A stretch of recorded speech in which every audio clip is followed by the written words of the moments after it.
किसकी वजह से हारा गुजरात ये मुकाबला? किसके वजह से हारा ये गुजरात मुकाबला? सवाल सबसे बड़ा है क्योंकि बल्लेबाजी देखा जाए तो ठीक-ठाक ही किया था गुजरात टाइटंस से। क्या मोहित शर्मा का वो अंतिम ओवर जिसमें उन्होंने 31 रन खाए? क्या दिल्ली की अच्छी बल्लेबाजी जिन्होंने 18 बॉल में 67 रन लगाए?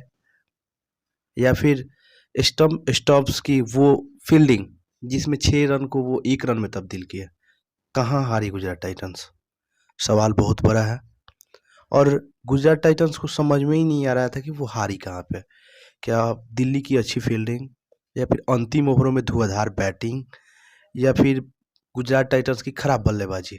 हार का वजह क्या रहा? रीजन चाहे जो भी हो, बट गुजरात ये मुकाबला 4 रन से जीत गया।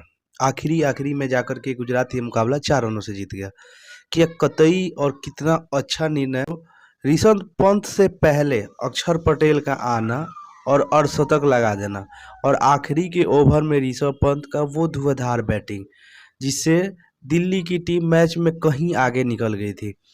वो ऋषभ पंत ने आकर के 42 44 बॉल 43 बॉल में 88 रन का पारी खेलना वो मैच का कहीं न कहीं टर्निंग पॉइंट रहा और मोहित शर्मा का वो अंतिम ओवर जिसमें उन्होंने 31 रन खाए, वो कहीं न कहीं मैच को गुजरात से बहुत खींच करके दिल्ली के हाथों में शिफ्ट कर दिया था। गुजरात टाइटंस तो लड़े तो खूब, अंत तक मैच में थे। करामाती खान का भी करामात इस मैच में करामात नहीं दिखा पाया और अंत में दिल्ली ये मुकाबला 4 रनों से जीत गई। क्या दिल्ली इसके बाद अब प्लेऑफ में जगह बना पाएगी?